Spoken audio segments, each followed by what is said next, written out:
President Buhari at the head of Nigeria's team as Riyadh's forum opens to promote investments and address global challenges. There is work to be done to sustain the current gains and stop transmission of circulating vaccine-derived polio virus. 98th National Economic Council brainstorms to achieve wider health coverage for all.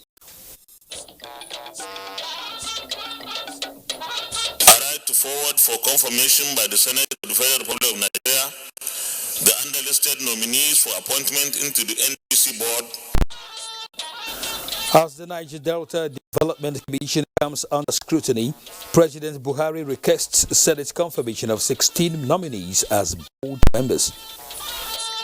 A nation must responsibly take action. Otherwise, it will simply see it's the very fabric society torn apart. Federal government not out to gag or stifle, but sanitize Nigeria's media space, Information Minister clarifies. Good evening and welcome to the Network News. I am Kenan Ima Abodike, live in Abuja. Jennifer Igwe is in our Lagos Network Center, while Ogochukwuka Onar is on standby in Benin. The Future Investment Initiative, powered by the Public Investment Fund of Saudi Arabia, has opened in Riyadh. President Muhammadu Buhari is leading Nigeria's delegation to the Global Forum, which is focusing on utilizing investment to drive growth opportunities. State House correspondent Adamu Sambo reports that the forum will take a look at innovation and disruptive technologies towards addressing global challenges. The Future Investment Initiative is an international platform for expert-led debate between global leaders, investors, and innovators with the power to shape the future of global investment. The interdependent world is something that really creates success and wealth for all nations. The event, third in the series, is aimed at building active and global networks of influential decision makers towards exploring the emerging industries that will shape the global economy and investment landscape over the coming decades.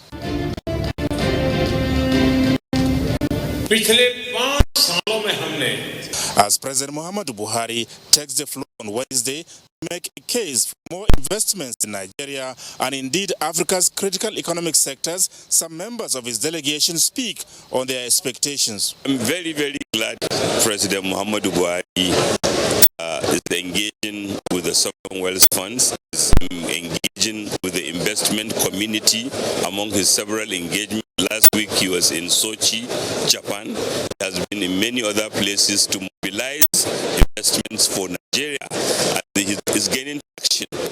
And we believe that the President will deliver the message properly, and we hope that investments in critical areas in our country will be forthcoming from this initiative. All global partners are here. We hope the President will engage with the management of the Future Investment Fund to look into the possibilities of attracting funding from this organization, especially in the areas of green technology, areas of energy, infrastructural development. The Future Investment Initiative, the governors say, is also an opportunity to mingle and network for the greater well-being of their respective states. Here is a collection, a gathering of a lot of investors and a lot of market opportunities. And Kebbi is one of those places where we can benefit from investment. I just met with a high-tech agricultural farm that 2 tons a day on 1 hectare for tomato, and artificial intelligence farm that are also into agriculture and mining. And I believe for Kebbi, any investment into Nigeria is investment in Kebbi because it will support the overall growth of the country. We are looking more in the area of agriculture and solar and solid minerals. We are looking forward to see how Borno State will benefit from investors that that will create jobs. Determine unemployment youth in Borno State. How can we, ensure speedy economic recovery in our region? Organizers of this high-level interactive engagement of the firm believe investment has the potential of transforming global societies, and that convening experts and decision makers from across the world can indeed help in shaping the future for the better. From Riyadh, Kingdom of Saudi Arabia, Adamu Sambu, NTA News. There is great expectation that the country may be declared polio-free by June 2020, now that it has recorded 3 years without any case of polio. This will, however, depend on how well stakeholders are prepared to play their role. The National Economic Council, at its 98th meeting this Tuesday, deliberated on achieving a wider health coverage for all Nigerians by improving health facilities and campaigns.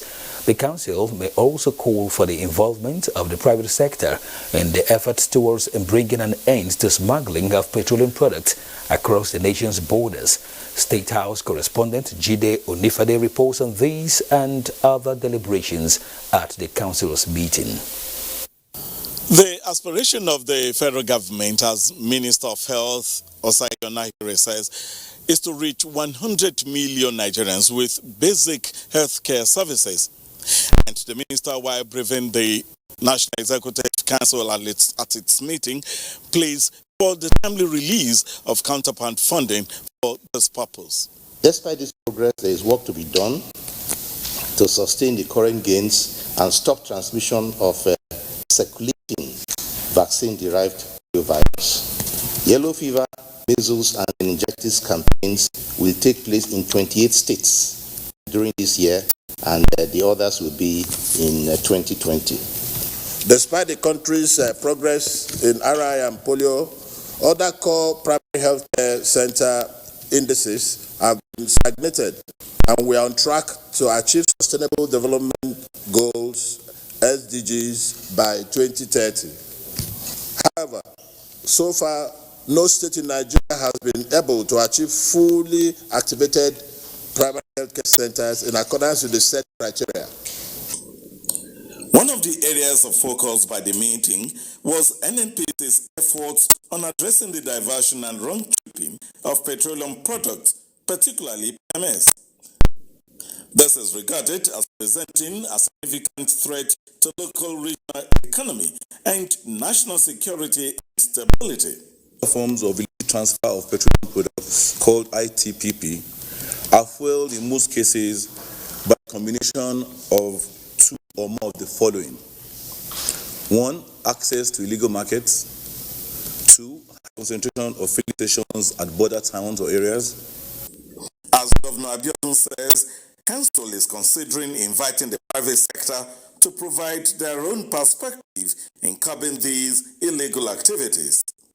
And on other matters, the governors commended the Presidential Enabling Business Environment Council, called KBEX team, for the recent improvement of ranking of Nigeria in the World Bank Ease of Doing Business ranking 2020. For the excess crude account, the balance is $324,035,695 For the stabilization fund account, the balance as at 22nd of October 2019 is 28,560,710,624 naira and 55 kobo. For the Natural Resource Development Fund, the balance is 70,691,826 naira, 826,511 naira and 84 cents. The Ministry of Finance, Budget and National Planning presents to the Council the status on the National Budget Loan Support Facility to the states. So far, deductions has been made for the month of September and October, with the revised repayment years down to 30 years from 20 years at 9% interest rate. The meeting, well attended by members, was presided over by Vice President Yemi Osinbajo. In the State House, Jide Onifade, NT News. Now to the National Assembly. President Muhammad Buhari has written to the Senate requesting the confirmation of 16 nominees as members of the Niger Delta Development Commission, with Pius Oduber as chairman, and the confirmation of 3 nominees as resident electoral commissioners of the Independent National Electoral Commission. National Assembly correspondent Ignatius Onkwo reports that the president also sought the confirmation of Justice J.T. Soho as Chief Judge of the Federal High Court and Justice Benedict Kanyip as President of the National Industrial Court of Nigeria. Senators returning to the chamber after 2 weeks of suspending plenary for budget scrutiny at committee rooms. Inside the Senate chamber bore a vivid reflection of the period as some senators were still in various committee rooms. Business of the day commenced with President of the Senate Ahmed Lawan reading the request of the President for the confirmation of appointments, which were eventually referred to the concerned committee for screening. I write to forward for confirmation by the Senate of the Federal Republic of Nigeria the underlisted nominees for appointment into the NDDC board to occupy the positions indicated against their names. The appointment of the following 3 nominees as resident electoral commissioners of the Independent National Electoral Commission, INEC. Mandated its Committee on Tertiary Education and TED Fund to interface with the University of Maiduguri and request the suspension of its planned increase in registration and other fees. This followed a motion moved by Senator Abubakar Kyari, while Senator Chukwuka Otazi moved for an urgent need to repair the Kogi-Enugu Road and for the completion of all primary health care projects in Nigeria. Engage the management of University of Maiduguri to take action on the increment to enable the committee carry out its investigation on the matter in a bid to finding a lasting solution. To appeal to the Minister for Works, who have been doing marvelously well, to see how we can do some remedial measures on that road. Meanwhile, the Senate Committee on Solid Minerals has scrutinized the 2020 budget of 18.3 billion naira allocation to the Ministry of Mines and State Development and agencies under it, during which the ministry explained that it has resolved to increase its revenue in 2020, ensure that mining sites are secured, and enhance the relationship between the tiers of government. Capital proposed for 2020 is 3.628 billion. To enter into more MOUs so as to increase the technical capacity of staff of the ministry in the efficient and effective discharge of their duties. Actual development of the mining resources of the country must be government-driven. Very cherished, very lucrative natural resources are guarded jealously by every government. Senate has adjourned plenary the 5th of November 2019 to enable committees defend budget reports before its Committee on Appropriations. From the National Assembly, Ignatius Onkwo, NTN News. The House of Representatives on resumption of plenary passed the Deep Offshore and Inland Basin Production Sharing Contract Amendment Act, which had been due for review for more than a decade. National Assembly correspondent Lami Ali reports the importance of the bill. The lawmakers said necessitated its speedy passage. Offshore and Inland Basin Production Contract Amendment Act contains provisions on sharing of profits between Nigeria and operators in deep offshore. The Act provided itself the need for it to be reviewed 15 years after commencement. It's about 26 years now. This part of the principal act has not been exercised. And over the years, we know that at a point in time, the price of crude oil has even hovered over $100 at a point in time. But we have not taken leverage on the advantage of that provision of the Act. I think there are a lot more in other sectors that we need to again go into it so that we can generate a sufficient revenue for the interest of our nation. The power sector is one very key and important place. The bill, forwarded from the Senate for concurrence, was given accelerated consideration as it went through second reading, considered as Committee of the Whole, and subsequently passed. At Tuesday's plenary, the lawmakers also urged the stoppage of the Nigerian Army's proposed Operation Positive Identification, scheduled to commence on the 1st of November. The motion was moved on the matters of urgent public importance by House Minority Leader Ndudi Ilumelu as House members noted the said operation may infringe on the rights of citizens. That the planned Operation Positive Identification will require Nigerians to move around the country with a body pass. There has not been enough public sensitization for the proposed Operation Positive Identification. The House resolved to liaise with the Army to develop a pro-people strategy of combating crime. The House also resolved to investigate the recent fire incident in Onitsha caused by a fuel tanker laden with petrol, which spreads a market as moved by Okodili Ezenwankwo.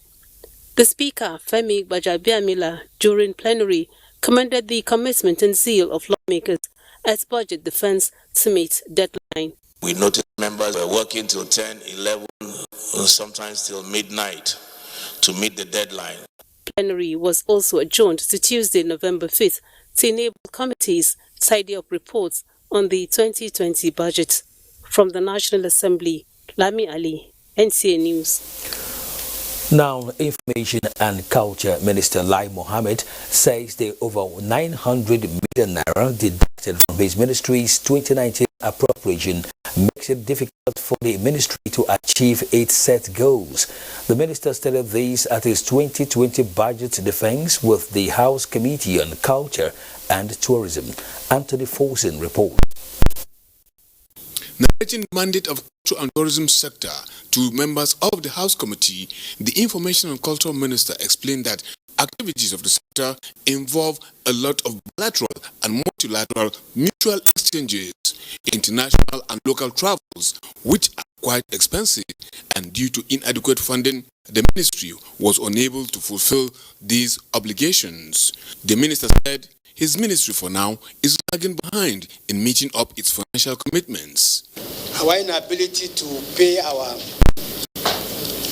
dues as and when due, we are sometimes excluded from voting or being voted for in international meets. Even in UNWTO, where the entire continent looks up to us, Nigeria as leader, we had to, from the sideline in Russia, dictate who becomes what, because we had not paid our dues and we were actually disqualified from voting. On the home front, the minister said lack of infrastructure at tourism and heritage sites is equally impeding growth and development of the sector.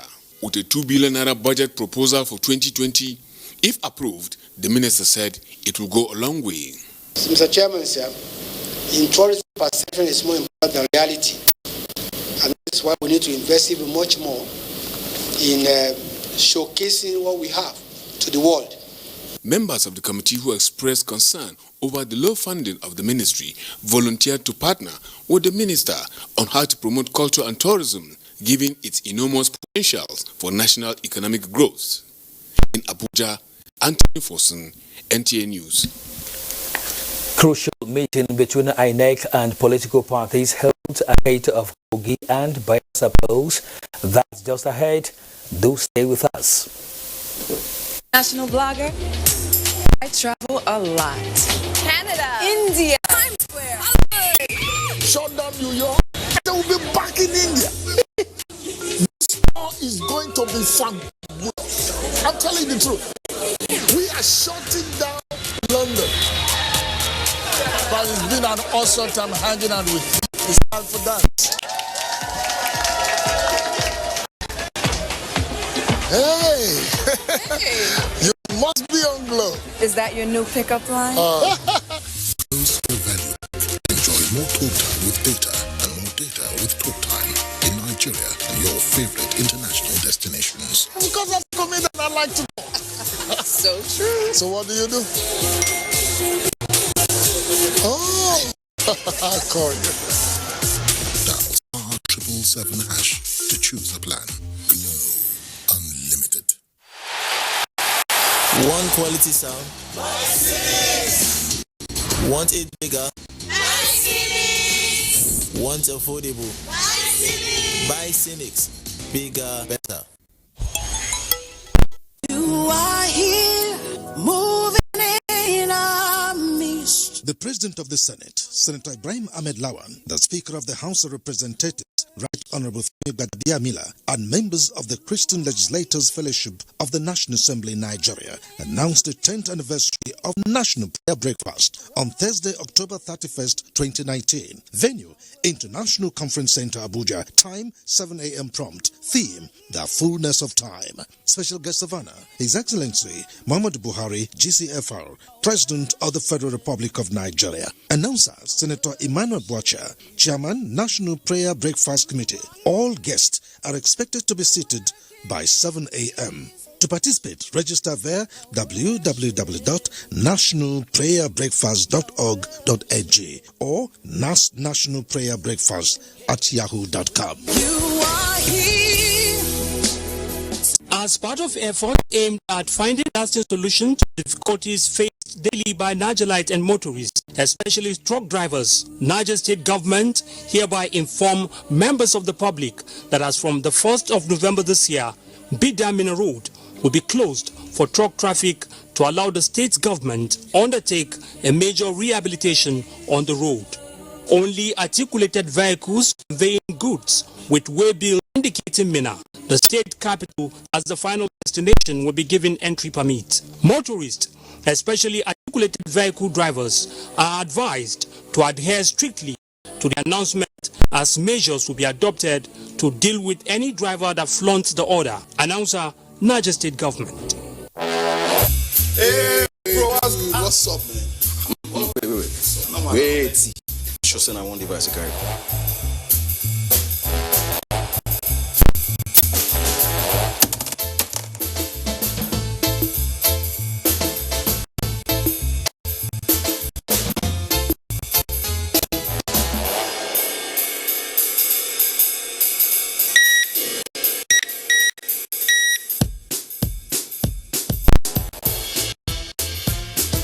Enjoy more data than before on Airtel Home Broadband. Get up to 160 gigabytes on routers with 25,000 naira and 55 gigabytes on Airtel MiFis with 12,000 naira.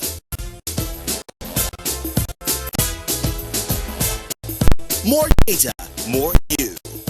Reliable home broadband by Airtel, the smartphone network.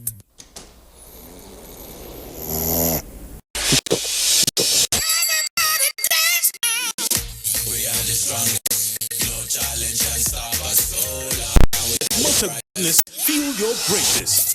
Go. The Transmission Company of Nigeria, TCN, and Mainstream Energy Solutions are co-hosting the 14th General Assembly of the West African Power Pool, WAP. The theme of the General Assembly is ECOWAS Regional Electricity, Today and Future Opportunities, which will hold on the 8th of November 2019.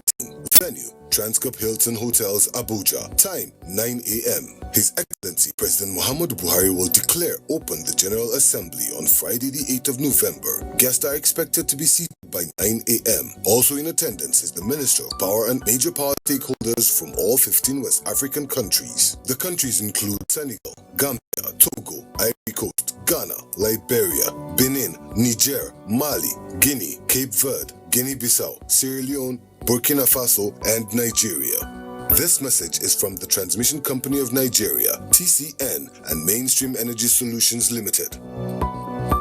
Like a building, democracy has its essential part. Security and peace form the core foundations of any prosperous democratic society.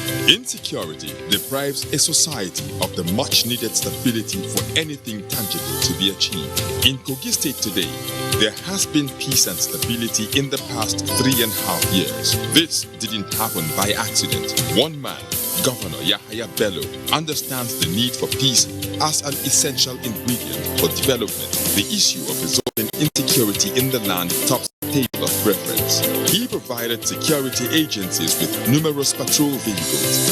Kidnappers' dens have been destroyed. Gangs of robbers have been arrested and prosecuted. Criminals are denied access to land. Kogi State has become one of the most peaceful states in the Nigerian Federation. It needs our support for further development on the solid foundation being laid. Think GYB, a rational choice. Welcome back. Information and Culture Minister Lai Mohammed has re-echoed the rationale behind the presidential recombination to sanitize the nation's broadcast space. The minister stated this at a media briefing, saying contrary to insinuations that the federal government is out to gag and stifle the media. Anthony Folsom reports. The recommendations will ensure independence of the regulator from political interference, particularly with respect to the issuance and withdrawal of license and review of the NBC code and extant broadcasting laws. There is also the upward review of fines from 500,000 naira to 5 million naira from breaches relating to hate speech, inciting comments, and indecency. While willful repeat of infractions after 3 consecutive fines will attract suspension of license, breaching political comments relating to hate speeches and divisive comments is to be upgraded to Class A offense in the Broadcasting Code. The amendment of the NBC Act will, alongside other rules, enable NBC to license web TV and radio stations, while the Commission will be adequately provided with enough manpower to help it carry out its monitoring duties. Adequate monitoring equipment and technologies will be provided for the Commission, just as welfare of its staff will be enhanced. With a committee already working on the implementation of these presidential recommendations, Lai Mohammed said, contrary to insinuations, the reform is in the best interest of the nation. Apart from creating a level playing field for all stakeholders, plans are also underway to sanitize the social media space. The minister stressed that no amount of attacks which has been heightened since moves to sanitize the industry was made known will deter government. We have absolutely no intention to stifle the media. We have no intention to gag journalists, but we do not want to equate hate speech with free speech. There must be a point where a nation must responsibly take action. Otherwise, it will simply see the very fabric society being torn apart. He, however, called on well-meaning Nigerians to support the federal government, as the move, he said, is in the overall interest of the country. No responsible government will sit by and allow the kind of things that go on our social media, to continue. We've tried in the last couple of years, we've preached self-restraint. We've preached that if they do not self-regulate, they will self-destruct. I think it's going to a level that the government may not be able to just fold its arms and see the country being engulfed. He, however, called on well-meaning Nigerians to support the federal government, as the move, he said, is in the overall interest of the country.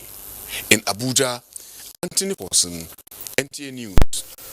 The Buhari administration will continue to place premium on the supreme sacrifices of Nigerian fallen heroes by providing the best support possible for their families and dependents.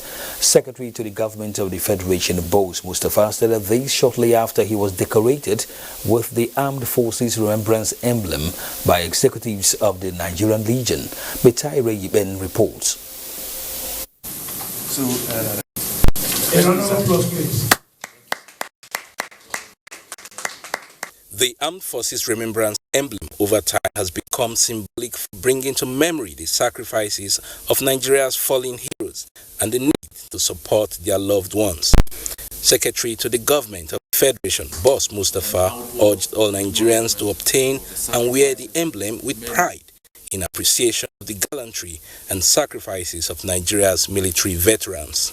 So that in our subconscious, we are mindful of the fact that some people paid the price so that we can sleep with our 2 eyes closed. National Chairman of the Nigerian Legion, Brigadier General Jones Akwa, enjoined Nigerians to honor the memory of the fallen heroes by sustaining the peace they fought so hard to institute. The only peace that can bring unity, the only unity that can bring progress. In Abuja, Tyre Iben, NTA News.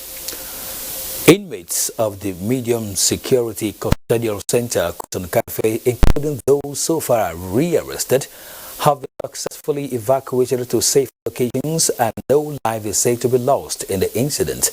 The service's public relations officer Francis Enobore said the Controller General of the Nigerian Correctional Service, Jafaru Ahmed, gave the evacuation order when he visited the center for an on-the-spot assessment.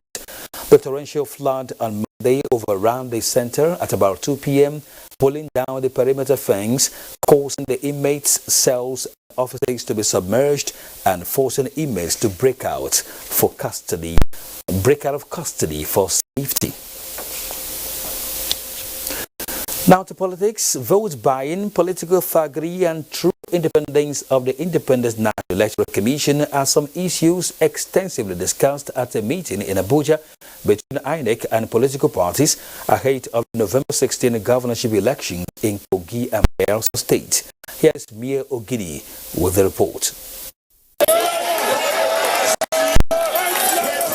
2 weeks to 2 governorship elections in 2 states.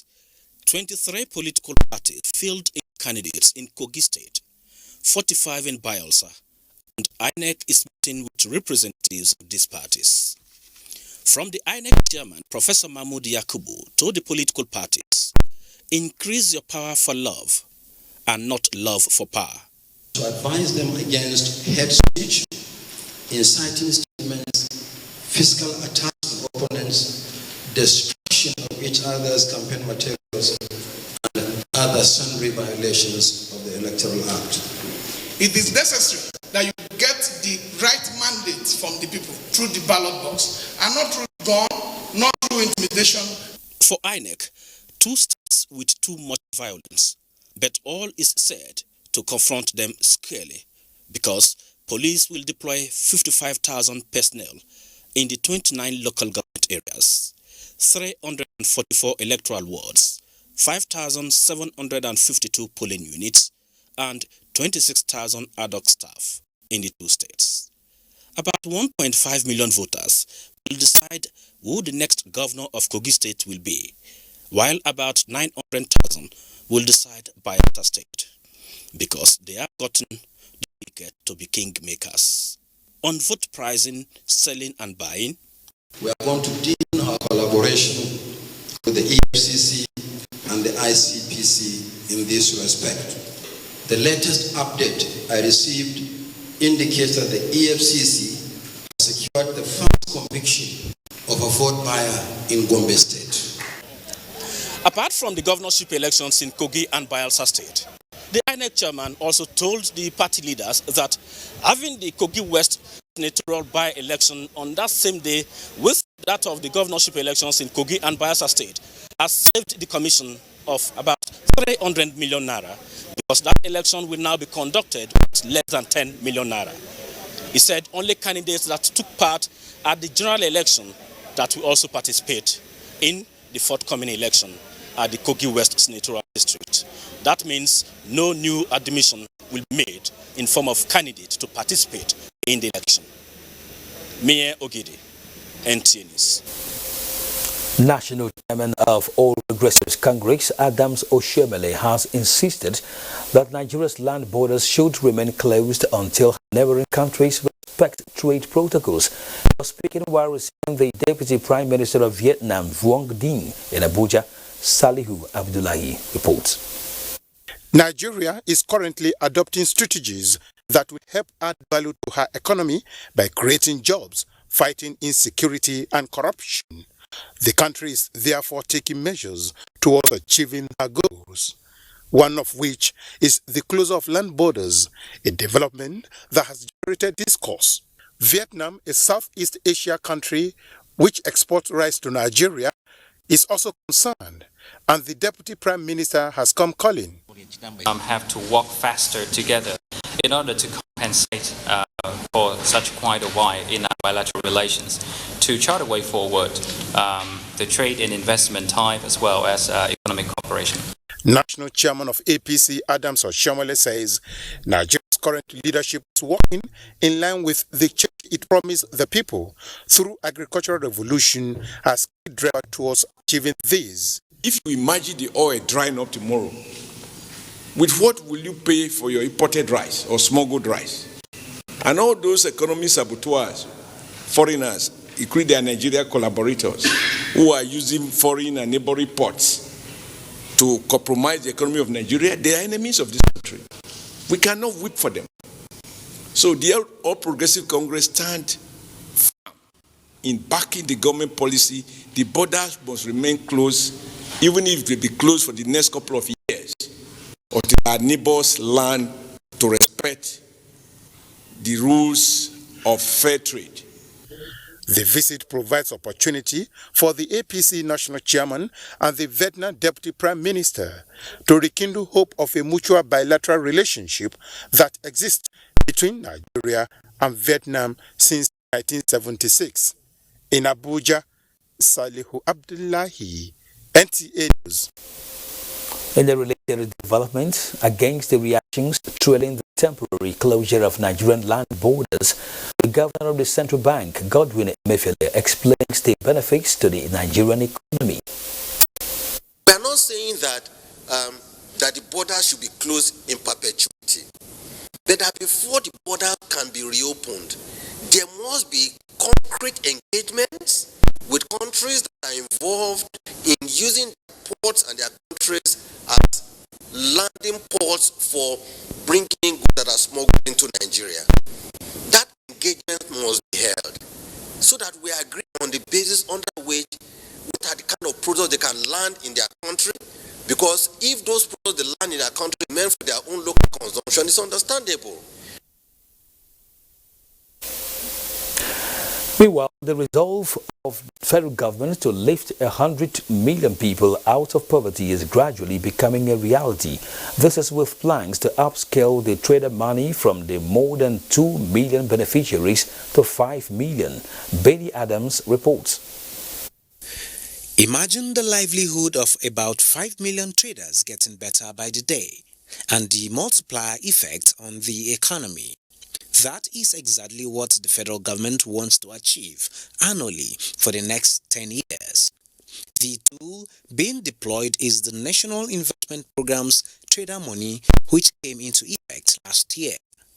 2,574,202 traders have so far benefited, with 19.6 billion naira expended.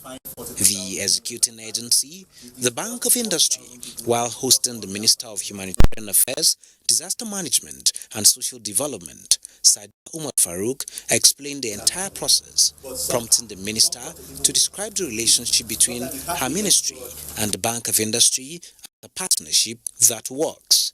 Can scale this program from the 2.5 I've seen to 5 million. It's not a very giant ambition. I know that with the teamwork here in place, we'll be able to achieve that. We're ready for that, and we can really expand this program to reach whatever the target that is desired. The enthused minister, who sees the transparent processes of enumeration, verification, disbursement, and repayment as credible, vows to form a stronger partnership to achieve the target of removing 100 million Nigerians out of poverty. In Abuja, Benny Adams, NTA News. The Pension Transition Arrangement Directorate, PTAD, has carried out a screening and verification exercise of pensioners in Ilorin, Kwara State to have a reliable data. Abdul Wahid BBA reports that even the sick in the hospital were not left out in the exercise. The defined benefit scheme for pensioners is also aimed at creating a robust data for pensioners in Nigeria. PTAD, this time around, created a conducive environment for the pensioners' comfort during the screening exercise, unlike in the past when pensioners experience hardship to undergo screening. The pensioners' documents were thoroughly checked and captured into a data system to ensure that pensioners get what is due to them at all times. It is very, very okay. They are organized, very, very organized. The arrangement is so fine. In fact, we enjoy the arrangement. What we're doing is to ensure that one pensioner gets one pension. Whoever is eligible will be the only people put on our payroll for both accuracy and authenticity. The screening exercise also captured those on sick bed as officials of PTAD visited various hospitals and homes, while a sick bay was on ground at the registration point to take care of the aged people. Abdulwahid Bibiri, NTA News. Jennifer in our Lagos Network Center will now bring us stories from there. Hello, Jennifer. Hello, Gene. Thank you for joining us in Lagos. Now, one of NTA's pioneer series, The Village Headmaster, has been described as a veritable tool for social re-engineering and remains the first indigenous television series that showcased the talent of the key players. This was contained in a message by the Minister of Information and Culture, Lai Mohammed, to the 50th anniversary celebration of the iconic series. Adeola Omokive reports.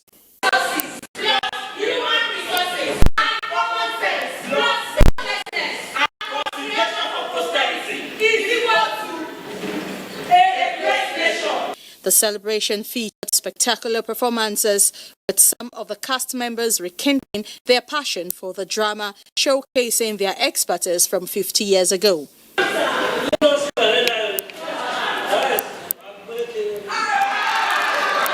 Village Headmaster, instead of contrasting and creating tension, the idea was a blended situation. The minister, who was represented by the Director General of the NTA, Malam Yakubu Ibn Mohammed, expressed delight at the auspicious celebration of the series, which laid emphasis on the tenets of honesty, thoroughness and loyalty. In the Village Headmaster, every viewer saw a bit of himself or herself, a bit of his neighbor, a bit of his son or daughter, one relative or the other. It was a reflection of the family and society. Guests including past Director Generals of the NTA, Director General FRCN, past and present Executive Directors Program NTA, spoke on the iconic Village Headmaster, its relevance in today's Nigeria if it returns to the screen. Putting our values in wider perspective for people to understand the past and appreciate the present. There was a rapturous interlude in honor of cast members who have passed away. The Village Headmaster was created by the erudite producer, late Ambassador Olusegun Olushola. It was the longest-running TV series on Nigeria's oldest television, the NTA. It spanned 2 decades between 1968 and 1988. In Lagos, Adeola Omokive, NTA News. Thank you, Adeola.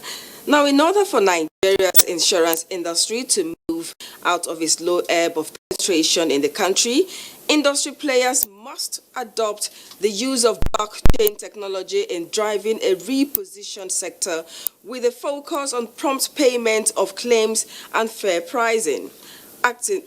Acting Commissioner for Insurance NICOM, Sunday Thomas, stated this at an insurance consultative forum in Lagos. Abolade Salami reports. Nigerian insurance industry has continued to evolve in line with meeting up with international best practice. The industry, after its recapitalization move in 2007, saw 69 companies survived out of the 133 in operation. Although the few ones who had a strong capital base to remain in the market have had to grapple with the ongoing recapitalization by the regulatory body in a bid to maximize the nation's large economy and population towards reviving the insurance sector. Industry regulators have advocated for collaborative and efficient regulatory process, enforcement of compulsory insurance, and consistency in policies and practice. The fact is that for the future of the insurance industry, it is going to be largely technology driven. We've seen the signs, they are here with us, and we should be prepared for it. Promoting a developed and innovative insurance market that will facilitate sustainable, healthy competition and set standards on key enablers for efficient insurance industry also formed part of discourse. Nigeria's insurance sector will have to grow by a factor of 10 in real terms between 8 to 10 years hence to catch up with our peers in other countries with similar GDP indices per capita. Has it occurred to us as an industry that the best advertisement for insurance is prompt settlement of claims. Stakeholders submitted that for the issuing public to perceive insurance as crucial, practitioners must focus on insurance development. In Lagos, Abolade Salami, NTA News. That's a contribution from Lagos. Network News continues after this timeout. Stay with us. One quality sound. Want it bigger? Want affordable? Buy Cynics. Bigger, better. What we are really cultivating here is a better future for all Nigerian women, and it's not always easy.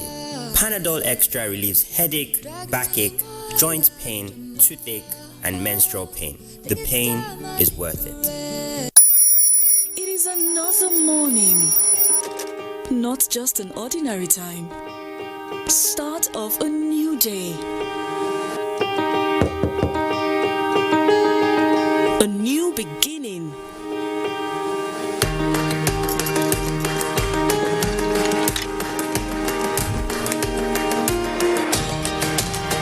As you prepare everyone for the long day ahead, just anything is not enough. It is only you who makes breakfast special. You make them creamy. You make them tasty. You add vitamins and nutrients we need for a delightful, healthy start to the day. So start your day right with Hollandia Evap. Hollandia Evap. Life tastes different. Hollandia. One quality sound. Want it bigger? Want affordable? Buy Cynics. Bigger, better.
Development Bank of Nigeria has organized an inaugural summit in Maiduguri, the Borno state capital, to stimulate proliferation and growth of businesses.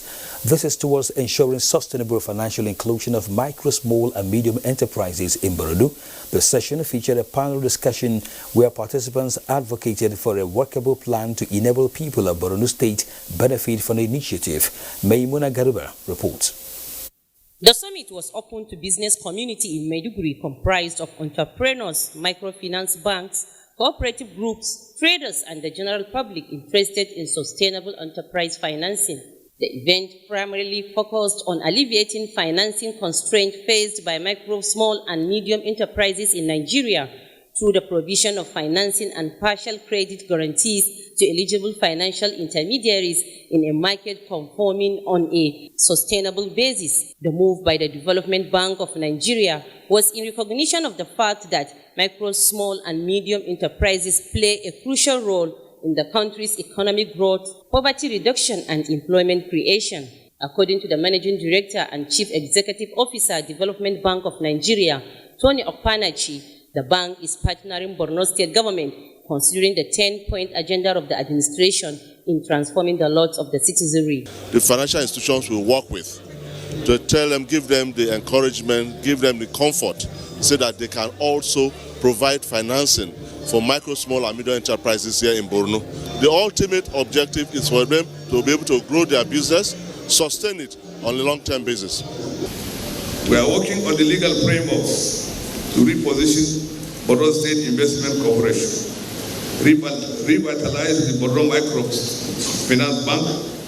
On enterprise financing, expert Ibrahim Boyi had in a presentation dwelled extensively on the theme of the summit, role of development bank in financial inclusion, and recommended the need for government to diversify financial markets. In Maiduguri, Maimuna Garba, NTA News. Ogochukwuka, standing by in our Benin Network Center, has the next story. Ogochukwuka, it's over to you.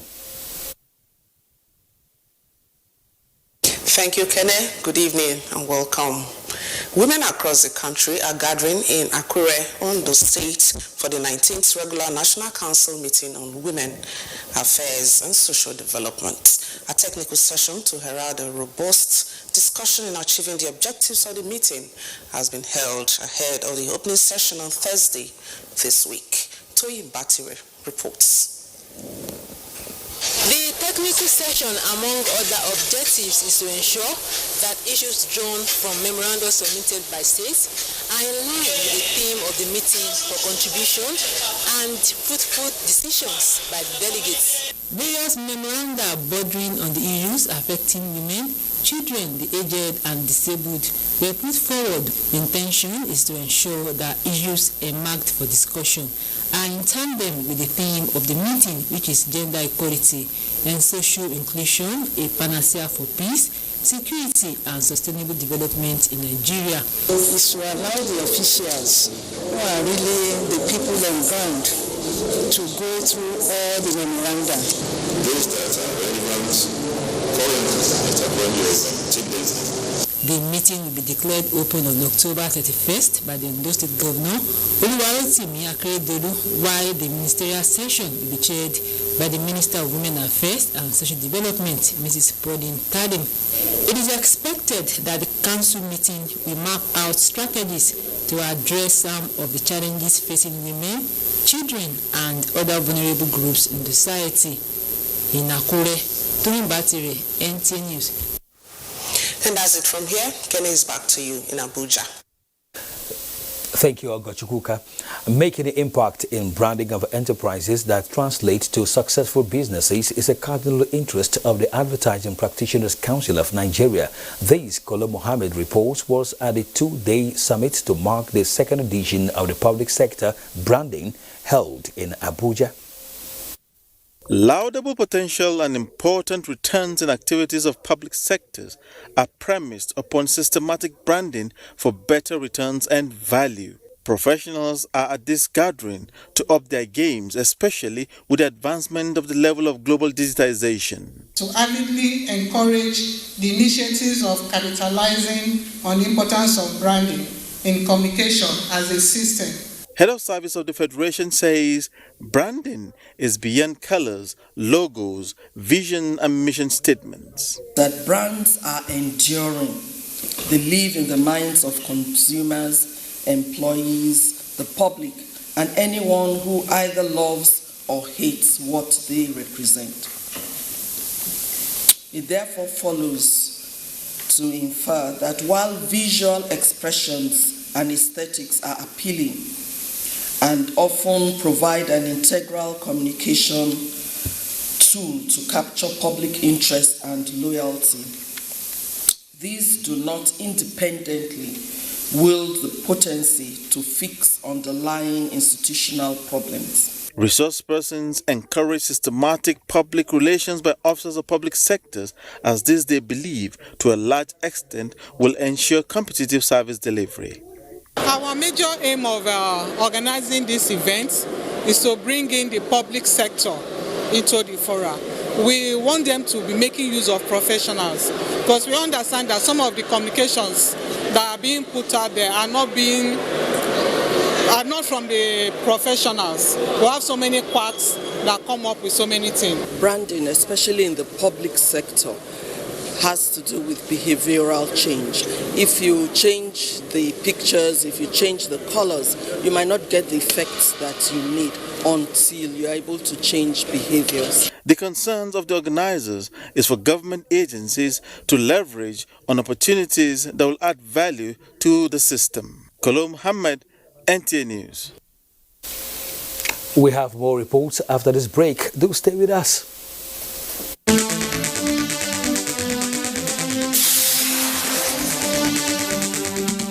Fallout of the Russia-Africa Summit, the gains for Nigeria. That's the focus this week on NTA Tuesday Live. The program every Tuesday is incisive and informative.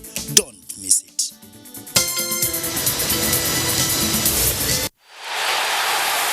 Want quality sound? Want it bigger? Want affordable? Buy Cynics. Bigger, better.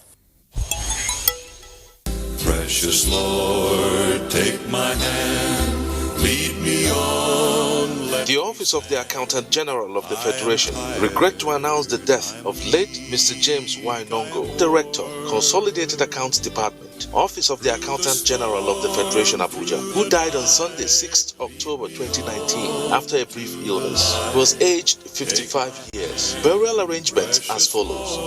Late Mr. James Y. Nongo will be buried on Saturday, 2nd November 2019 in his hometown, Wande Village, along Makodi Aleade Road, Gwe East Local Government Area of Benue State. He is survived by wife Mrs. Senen Nongo, 4 children, an aged mother, and 5 brothers, among whom is Engineer Terhemba David Nongo, Acting MD, CEO Nigeria Export Processing Zones Authority, NEPSA. Announcer Ahmed Idris, the Accountant General of the Federation. Precious Lord, lead me home.